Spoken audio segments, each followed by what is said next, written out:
데살로니가 전서 2장 17절부터 3장 13절 말씀 오늘 본문으로 같이 묵상합니다. 참 복음은 신기하죠. 불과 몇 달 전만 하더라도 전혀 몰랐던 사람들이었는데 바울이 이렇게 전도여행 가서 만난 지 얼마 되지 않은 이런 사람들, 우리가 성경 사도행전에 따르면은 안식일 3번 만난 거라고 기록되어 있고, 우리가 추정하기로는 그보다는 조금 더 길었겠지만 고작 해봤자 몇 개월밖에 안 됐겠죠. 그런 사람들인데 이렇게 정말 너무나 정말 다시 보지 못해서, 다시 얼굴을 보지 못해서, 만나지 못해서 너무너무 안타까워하는 그런 내용이에요. 그렇죠? 우리가 아는 바울은 어떤 사람입니까? 바울의 어떤 굉장히 강한 면도 우리가 성경에 많이 나타나는데, 이 데살로니가 전서에는 굉장히 부드러운 그런 모습이 많이 드러납니다. 그게 원래 그 사람의 성격인지, 원래 그렇게 다정다감한 사람인지, 하여튼 그렇지 않은 것 같습니다. 그렇죠? 복음은 굉장히 참 놀라운 그런 참 관계를 허락하는 것 같습니다. 다 복음 때문이죠. 예, 바울과 같이 갔던 형제들 실라와 노아, 디모데가 생면부지에 이 사람들을 만나서 불과 몇 개월도 안 된 그런 관계성 속에서 이렇게 헤어졌는데 정말 다시 만나지 못해서, 또 그들의 그 정말 상태가 너무너무 궁금하고, 그렇게 해서 굉장히 그 안타까워하는 그런 모습으로 오늘 본문이 이렇게 채워져 있습니다. 그것은 복음을 같이 나눈 그런 사이고, 예수 그리스도의 보혈을 나눈 사이고, 무엇보다도 그 복음 때문에 고난을 함께 받기 때문에 그렇게 서로 간에 연대감이 생긴 줄로 믿습니다. 아멘? 그렇습니다. 우리도 그런 사람들이 우리 인생 가운데 있습니까? 복음 때문에 너무너무 정말 귀하고 소중한 사람, 복음 때문에 안 보면 보고 싶고 만나고 싶고 그런 사람이 있냐 이거죠. 그게 바로 하나님의 복음, 하나님의 사랑이 엮어주는 그런 관계인 줄로 믿습니다. 그게 신앙생활이죠. 그게 신앙생활입니다. 그것이 하나님의 자녀들의 특징이죠. 자, 오늘 우리 본문 17절부터 보겠습니다. 또다시 형제들아. 어저께 우리가 살펴봤지만 정말 그 잠깐 만난 그 사람들을 바울이 유모처럼 또는 아비처럼, 아버지처럼 그렇게 정말 그들을 정말 사랑하는 마음으로 대했던 그 성도들을 이제 이렇게 어쩔 수 없이 정말 거기 있을 수 없어서 그런 환난 때문에 떠나온 그런 상태에서 이제 표현을 합니다. 형제들아, 다시금 그들을 향해서 형제들아, 우리가 잠시 너희를 떠난 것은 얼굴이요 마음이 아니다. 그렇게 얘기합니다. 우리가 정말 너희가 싫어서 아니면은 마음이 변해서 너희를 떠난 것이 아니고, 잠시 우리가 얼굴만 이렇게 못 보는 상태가 되었다. 근데 거기 우리가 잠시 너희를 떠난 것은 그 표현이요, 굉장히 이렇게 아주 생이별을 한 그런 뜻입니다. 이렇게 막 찢어진 그런 상태가 되었다. 이렇게 원문이 되어져 있습니다. 그만큼 원치 않았는데 너무나 이렇게 시기상조로 이렇게 헤어진, 강제적으로 이렇게 그냥 이렇게 생면부지로 이렇게 이렇게 어쩔 수 없이 이렇게 이별을 한 그런 상태로 우리가 떠난 것이다. 갑자기 들이닥친 그런 그 폭도들 때문에, 그 환난 때문에 이렇게 어쩔 수 없이 이렇게 떠난 그런 상태를 얘기하는 것이죠. 아마도 이 바울과 이 사람들, 교회 성도들을 간에 그 이간질하는, 누군지는 잘 모르지만 아마도 유대인들 같은데, 그런 사람들이 아마도 그렇게 거짓말로 너네를 떠난 것은 마음이 변해서 떠난 거야, 아니면은 그들은 비겁하기 때문에 너네만 이렇게 어려움에 남겨두고 떠난 거야, 더 이상 너희들한테 그렇게 신경 쓰지도 않아, 너희를 케어하지 않아, 이렇게 아마 이제 헛소문을 퍼뜨린 것 같습니다. 그래서 바울은 자기의 어떤 그 속마음을 이렇게 드러내는 것이죠. 자, 그러면서 우리가 떠났지만 너희 얼굴 보기를 열정으로 더욱 힘썼다. 다시 가려고, 너희를 다시 만나려고 굉장히 애를 썼다. 그러므로 나 바울은 한 번, 두 번 너에게 가고자 하였으나 사단이 우리를 막았도다. 이렇게 얘기를 합니다. 그 사이에 너희를 다시 보려고 굉장히 마음을 썼고 열정적으로 애를 썼고 길을 모색하고 정말 백방으로 알아봤지만 계속 길이 막혔다. 기회가 안 생겼다. 근데 그것을 그냥 길이 안 생겼다 이렇게 얘기 안 하고 사탄이 우리를 막았다 이렇게 얘기를 합니다. 그러니까 굉장히 정말 그들의 얼굴을 보기를 원했던 마음을 밝히는 것이죠. 사탄이 우리를 막았다. 무슨 뜻일까요? 많은 사람들이 이제 추정을 합니다. 이것이 뭘까? 어쩌면은 이것은 어떤 그의 바울의 어떤 그런 갑자기 어떤 그 몸이 아픈 것 그런 것으로 연결시키는 것이 아닌가. 그가 이제 고린도 후서에 보면은 육체의 가시라는 말을 하지 않습니까? 그래서 굉장히 지금 그런 어려운 상태를 얘기하는 것이 아닌가라고 추정을 하긴 합니다. 하여튼간에 이게 여의치 않았던 것입니다. 그래서 우리가 못 가는 것이 마음이 없어서가 아니고 상황이 그래서 못 가는 것이다라고 강력하게 호소를 합니다. 자, 그러면서 우리 마음 속에 너희가 어떤 상태로 자리를 잡았는지 그것을 또한 얘기하죠. 우리의 소망이나 기쁨이나 자랑의 면류관이 무엇이냐. 그게 바로 너희들이다. 너희들이다. 그래서 그가 강림하실 때에 우리 주 예수 앞에 너희가 아니냐. 너희는 우리의 영광이요 기쁨이다. 얼마 되지 않은 그런 기간 동안 안 이 성도들을 이렇게까지 얘기하는 것이죠. 너희가 우리의 영광이고 기쁨이다.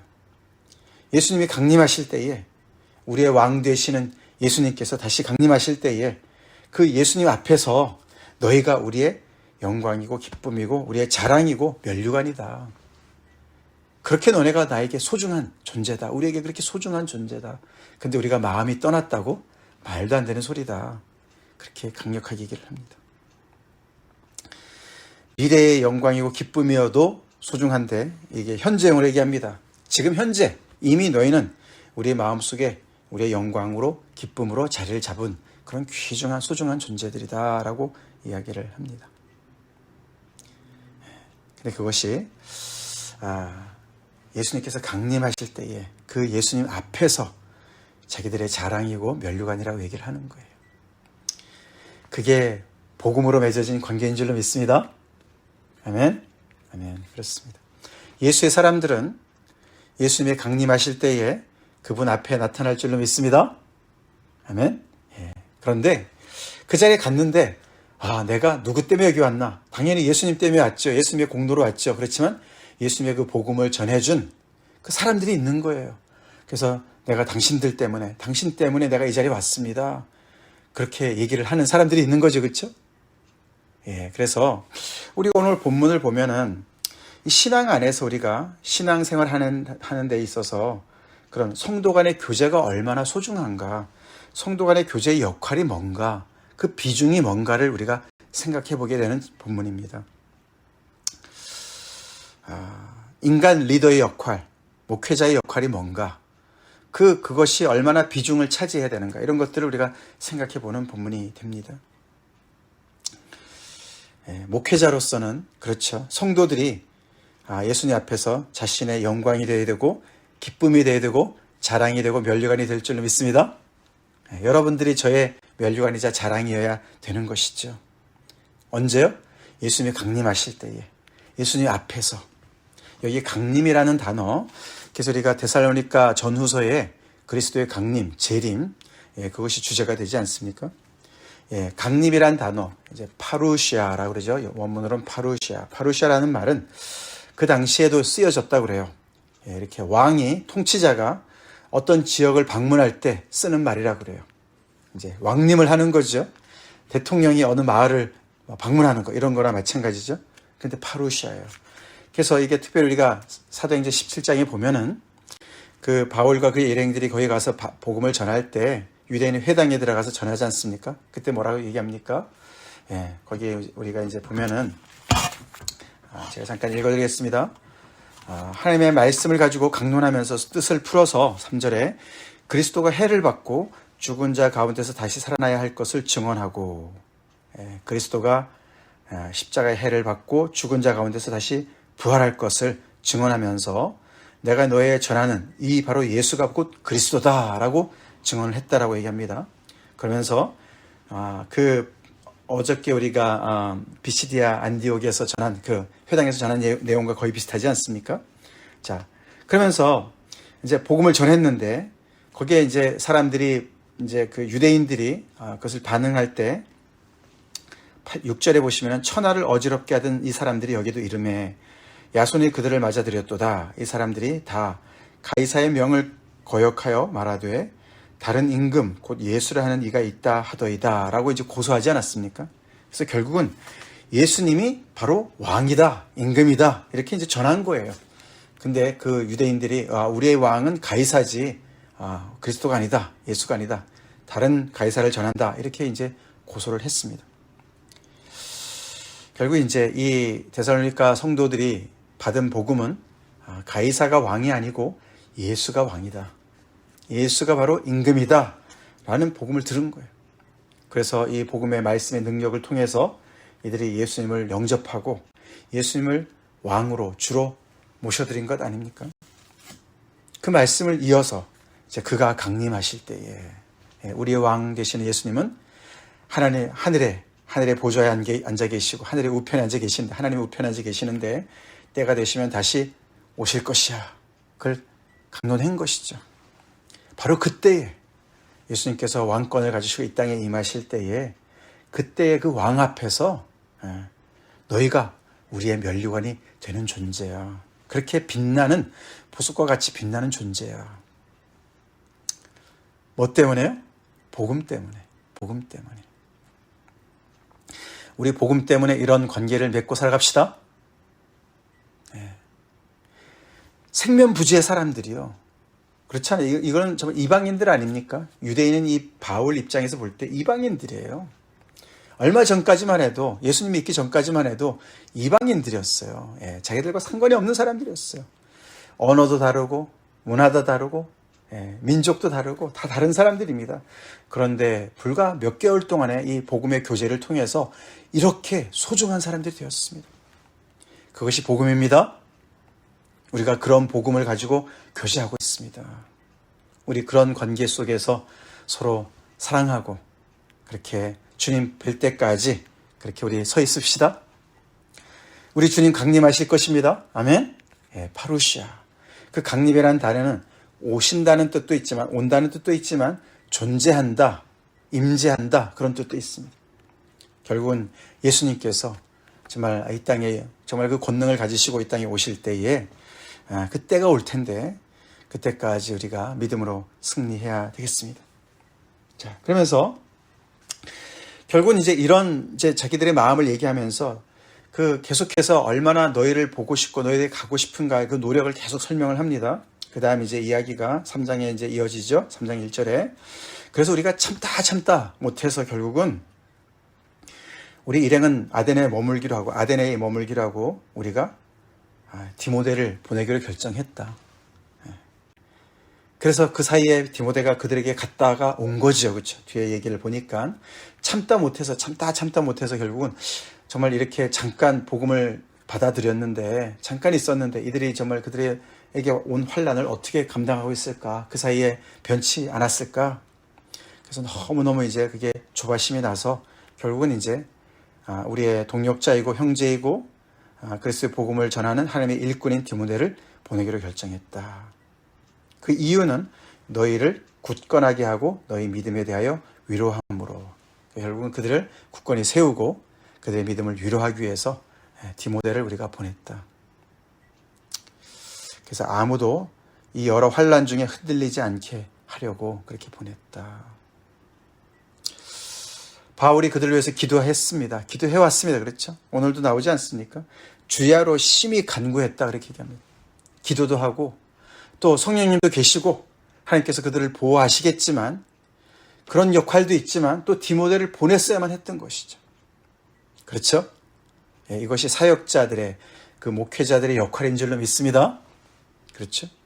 하나님이 계시면 되지 뭐가 이렇게 사람이 꼭 필요합니까? 아니죠. 하나님께서 이런 사람들을 보내서 환난 중에 흔들리는 그 성도들을 붙잡으라고, 그 일을 감당하라고 세웠다라고 얘기를 합니다. 그래서 성도 간의 교제와 또 인간 리더의 역할이 분명히 있는 것이죠. 그래서 우리가 복음을 전할 때 너희들한테 이제 이 복음을 받아들이면 너네에게 환난이 올 거야 라고 우리가 얘기했는데, 장차 올 환난을 얘기했는데 너희들한테 이미 임한 거야. 우리가 말 그대로 환난이 임했어. 그러니까 너네 염려하지 말고 두려워하지 말고 놀라지 말고 잘 환난을 견디기 바란다라는 말을 같이 하는 것이죠. 그래서 이제 그 디모데를 보냈을 때 혹 시험하는 자가 너희를 시험하여 우리 수고가 헛되게 할까 염려해서 디모데를 보냈는데, 디모데가 갔다 와서 우리한테 전한 말을 들어보니 너희 믿음과 사랑의 기쁜 소식을 우리가 듣고 보니 너무너무 안심이 되어서 이제 우리가 살 것이다, 살만하다, 이제 겨우 정말 살만한 그런 상황이 되었다, 이제 좀 살 것 같다, 그렇게 얘기를 합니다. 그러니까 그 사이에 얼마나 정말 염려하고 그렇게 조바심을 쳤는지를 마음속에 다 이렇게 남아있던 얘기들을 다 글로써 이렇게 표현하죠. 그래서 우리가 모든 궁핍과 환난 가운데 있었는데 너희의 믿음의 소식을 듣고 나서 너무나 우리가 위로를 받았다, 너무 고마웠다, 너무 감사했다, 그렇게 얘기를 합니다. 바울이 믿음이 부족해서 그랬을까요? 아니죠. 그래서 우리가 바울을 보면은 이런 정말 양면을 볼 수가 있어요. 그가 믿음의 사람이고 하나님께 맡긴 사람이고, 이 양들 다 하나님의 양들 아닙니까? 그죠? 하나님께서 알아서 하시겠지. 그리고 거기서 정말 담대하게 그냥 염려하지 말고 편안하게 있어야 될 것 같은데, 이렇게 마음의 조바심을 가지고 있었던 것이죠. 혹시 그 성도들이, 이 데살로니가 성도들이 혹시라도 이 시험하는 자들의 말에 넘어가가지고 자기들이 수고한 모든 것이 헛되게 되지 않을까? 그들이 넘어지지 않았을까? 마치 믿음이 없는 사람처럼 막 이렇게 하지 않습니까? 염려가, 근심, 걱정이 너무 많은 것 같지 않습니까? 근데 그가 이렇게 표현해요. 그죠? 고린도 후서에서 이렇게 표현합니다. 고린도 후서 6장에 보면은 거기 쭉 얘기하다가 이런 말을 하죠. 8절에 우리는 속이는 자 같으나 참되고, 속이는 자 같으나 참되고, 이런 복음을 전하니까 말이죠. 많은 유대인들이 저 사람들을 간사한 말이야, 저거는 속이는 거야, 이렇게 얘기하지 않습니까? 그렇지만 참되고, 복음을 전하는 자들이 참되죠. 왜요? 하나님의 은혜와 그 정말 긍휼이 공짜니까. 그렇죠? 너무너무 크니까. 예수님만 믿으면 구원 온다 그러니까, 죄사함을 받는다 그러니까, 하나님께로부터 의롭다 하심을 받는다 그러니까 너무 쉬워 보이지 않습니까? 그래서 속이는 자 같으나 참되고, 무명한 자 같으나 유명한 자요, 죽은 자 같으나 보라 우리가 살아있고, 징계를 받는 자 같으나 죽임을 당하지 아니하고, 근심하는 자 같으나 항상 기뻐하고, 가난한 자 같으나 많은 사람을 부유하게 하고, 아무것도 없는 자 같으나 모든 것을 가진 자로다. 이런 고백을 했습니다. 특별히 근심하는 자 같으나 항상 기뻐하고, 그 말은요, 항상 기뻐하는 가운데 있지만서도 근심이 늘 한 곁에 있다는 얘기예요. 성도들을 향한 근심이 있다는 거예요. 왜요? 사랑하기 때문에, 부모의 심정을 가지고 있기 때문에. 근심한다고 다 믿음이 없는 것이 아닙니다. 그렇죠? 그게 동시에 이렇게 가는 거예요. 그러나 그 모든 것이 결국은 복음의 사랑 때문에, 그렇게 성도들을 향한 그런 관심 때문에 그렇게 정말 애를 끓이는 것이죠. 그래서 이렇게 디모데를 통해서 그들이 잘 있습니다. 그리고 우리가 그들을 보고 싶어하는 것만큼 그들도 보고 싶어합니다 라는 말을 듣고서는 이제 좀 살 것 같다, 좀 안심이다. 그러면서 그게 너무너무 감사해서 하나님 앞에 너무 기쁨으로 감사해서 기도를 합니다. 하나님께 그것을 어떻게 보답할까? 하나님께서 그들을 지켜주셨구나. 그러면서 보답할까? 그러면서 주의 아래 심히 간구하면 너희 얼굴을 보고 너희 믿음이 부족한 것을 보충하게 하랍니다. 그러면서 하나님 정말 너무너무 감사합니다. 그렇지만 하나님 다시 가서 그들을 만날 수 있는 기회를 허락해 주세요. 그래서 그들의 얼굴을 보고, 그들이 아직도 이제 믿음의 초보에 있으니까 그들을 더 세우기를 원합니다. 보충할 수 있도록 기회를 주세요. 이렇게 주야로 내가 기도하고 있다. 그러니까 그 마음이 절절히 정말 이렇게 드러나 있지 않습니까? 데살로니가 전서, 데살로니가 교회 성도들이 몇 명이나 됐을지 뭐 얼마나 됐겠습니까? 몇십 명 됐겠죠. 근데 그렇게 그들을 복음으로 나아서 그 복음 안에서 잘 서 있기를 그렇게 소원하고 소망하고 기도하는 것뿐만 아니라 정말 다시 가서 위험을 무릅쓰고 다시 기회만 있으면 다시 가서 그들과 얼굴과 얼굴에 대해서 대면하고 교제하고 그들을 믿음에 더 세우려고 하는 그런 목회자의 마음을 정말 우리가 보게 되고 배우게 됩니다. 그래서 오늘 본문 뒷부분에 11절부터 13절까지 기도를 합니다. 그 기도를 여기다 쓰죠. 하나님 우리 아버지와 우리 주 예수는 우리 길을 너희에게로 갈 수 있게 하시오며, 그들에게 가기를 기도하죠. 또 우리가 너희를 사랑한 것처럼 너희도 피차 서로 사랑하기를 넘치게 하시기를 원하며, 그렇게 또 그들의 마음을 믿음을 굳건하게 해서 우리 주님께서 강림하실 때에 하나님 아버지 앞에 거룩함에 흠없게 하시기를 원한다 하면서 그들을 붙잡아 주시기를 그렇게 기도하고 있습니다.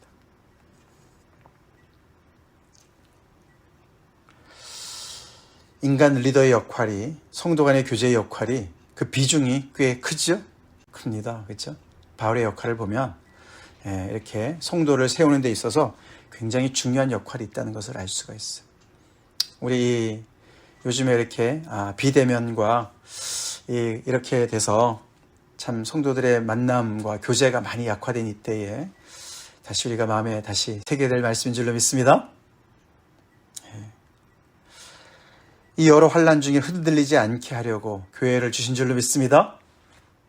성도들 간에 서로가 흔들리지 않도록 특별히 이렇게 목회자들과 교회 리더들이, 집사님들이 더 굳건히 서서 성도들을 서로가 세워주고 챙겨주고 이렇게 하는 교회가 되도록 우리가 같이 기도해야 되겠습니다. 복음 안에서 우리가 만남이 이렇게 소중한 거예요. 영원한 것입니다. 아멘. 우리 서로에게 영광이 되고 기쁨이 되는 존재로 삽시다. 복음이 우리를 그렇게 소중하게, 서로를 소중하게 대하도록 만드는 것입니다. 다시 말해서 복음은 정말 한 사람의 가치를 알게 하는 것이 복음이죠. 그렇지 않습니까? 복음이 나에게 와서 하나님이 나를 이렇게 사랑하시니 내가 이렇게 소중한 존재구나, 그것부터 알게 되고, 그렇죠? 그래서 우리가 소중한 인생을 살도록 하나님께서 인도해 주시고, 그 복음을 나눌수록 그 한 사람 한 사람이 그렇게 소중한 사람이 되는 것이죠. 우리 사는 거에 너무 바빠서 우리가 사람 소중한 것 잊고 살지 맙시다. 특별히 교회 안에서 우리가 맺은 귀한 성도 간의 이 관계가 이렇게 소중한 것이에요. 우리 원하면 만날 수 있는 거 아닙니까? 사단이 우리를 막는 일이 없지 않습니까?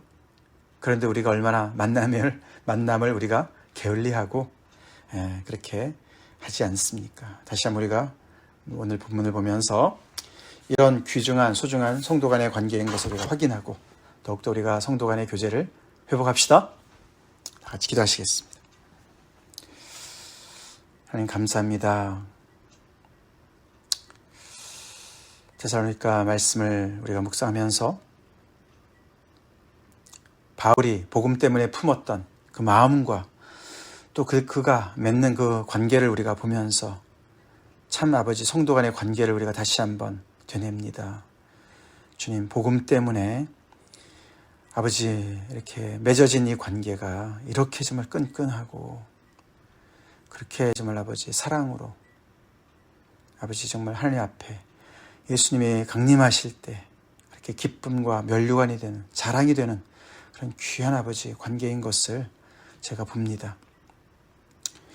이런 귀한 소중한 관계를 아버지 세상의 풍조를 따라서 희석시키지 않게 도와주시고 분명한 복음 때문에 맺는 그 관계를 우리가 더욱더 정말 아버지 소중히 여기고 그렇게 아버지 서로를 대할 수 있는, 소중히 대할 수 있는 그런 저희가 되게 하여 주시옵소서.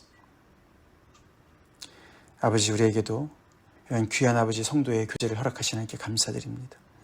주님이 강림하시는 그날까지 주님 우리가 서로를 그렇게 귀하게 아버지 세우고 환난 중에 서로를 지키고 특별히 이 팬데믹을 지나면서 아버지 하나님 저희가 더욱더 정말 아버지 복음 안에서 더 굳건히 세워지는 교회가 되길 간절히 기도합니다. 우리의 기도를 들어주시옵소서. 예수님 이름 받들어 간절히 기도 올려옵나이다. 아멘.